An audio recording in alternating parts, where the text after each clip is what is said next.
Hello everybody, and welcome to a special double unboxing video. Those of you who have seen some of my previous videos may have seen the one where I said was going to be my last one. Well, any collector knows that by moving a few things around, you can always find space for more, which is how I wound up with these two National Airlines aircraft, an in-flight McDonnell Douglas DC-1030 and a Gemini200 727. I picked National Airlines because they have a very unique and colorful history, pardon the pun. National Airlines was founded in 1934. Originally, they were based in St. Petersburg, Florida, but later moved to Miami until they were absorbed by Pan Am in 1980. They had a very unique route structure. Instead of flying directly coast to coast, they had a presence in the Northeast, in New York and Boston, where they would go down to Florida and then make stops across the country through New Orleans, Houston, and Albuquerque, where they would branch off into Las Vegas, LA, and San Francisco. National Airlines had some very high highs and very low lows. In 1958, they were the first domestic airline to fly a 707 inside the United States. They did that with an aircraft that they leased with, ironically enough, Pan Am, who they would later merge with in 1980. In 1970 through 1978, National Airlines was one of only 4 airlines in the United States that had approval to operate from the United States to Europe. In 1968, they introduced the livery that we see here, the Sunburst livery, also called the Sun King livery.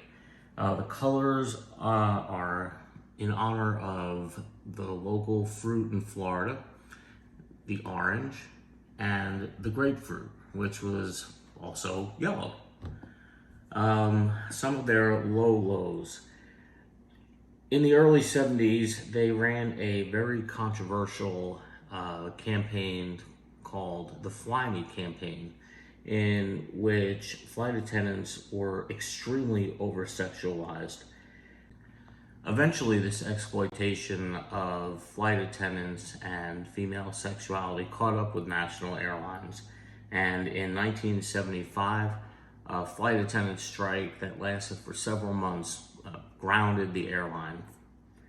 And National Airlines most famously was merged with Pan Am in 1980. So now that the history lesson is over, we are going to get into unboxing these two aircraft. Okay, the first airplane we're going to get into is the Gemini200 727. And Gemini does an excellent job on all of their 727s, and I expect nothing less from this. So right now, actually, you can buy a second release version of the Gemini200 National 727s. This one happens to be a first release, which is why I'm so pleased with it. It makes it that much more rare. Among Gemini's excellent attention to detail is in, and I've pointed this out several times before, the detailed accuracy of the cockpit windows. I like the glare shield below the windshield. You've got a jeweled beacon, an antenna, and then the usual escape path routing on the wings. And on this airplane in particular, Gemini does a really good job detailing. Let's see, we've got all kinds of baggage compartment doors on the right side that appear well on 727s with silver bellies, but because this one is painted white, the detail shows up that much better. I also really like the Sunburst logo on here, and everything is just really well captured, even down to the name Elaine above the cabin doors. And again, that was part of the infamous Fly Me campaign, which didn't do well in the 70s and probably wouldn't last a week in the present day. But other than that, this is a well-preserved model in excellent condition, and the seller was very truthful in his description. I'm extremely happy with this model. Okay, the next one we're going to unbox is the DC-10-30. Now, contrary to what appears on the box, there really is only one airplane inside here. But it does draw attention to the fact that in its short history in operating the DC-10, National Airlines did in fact have two liveries. One was a silver belly with the DC-10 lettering on the number 2 engine. And their later livery, up until the merger with Pan Am in 1980, the aircraft was painted all white. And after a series of accidents and incidents with the DC-10 in the 1970s, many airlines around the world dropped any mention of DC-10 on their aircraft for fear of bookings on these aircrafts disappearing.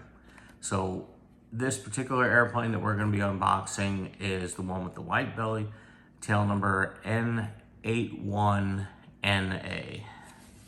And here we go. All right. I'm not entirely sure exactly what year this particular model was built, but the whiteness on the plane looks almost brand new. Extremely impressive. The person who sold this plane to me is amazing at keeping his airplanes in factory fresh condition. A couple details that jump out at me right away, again, is the white belly. And we know that this is a DC-10-30 because on the -30, they had the center landing gear bogie instead of the DC-10-10, which just had a typical tricycle landing gear configuration. One thing I really like about this model is the realism on the landing gear wheels and tires. I'm going to superimpose a picture of what they look like in real life, and you'll see that the detail is actually very close. So again, the all white paint on this model does a really good job of capturing some of the details under the belly, just like on the 727.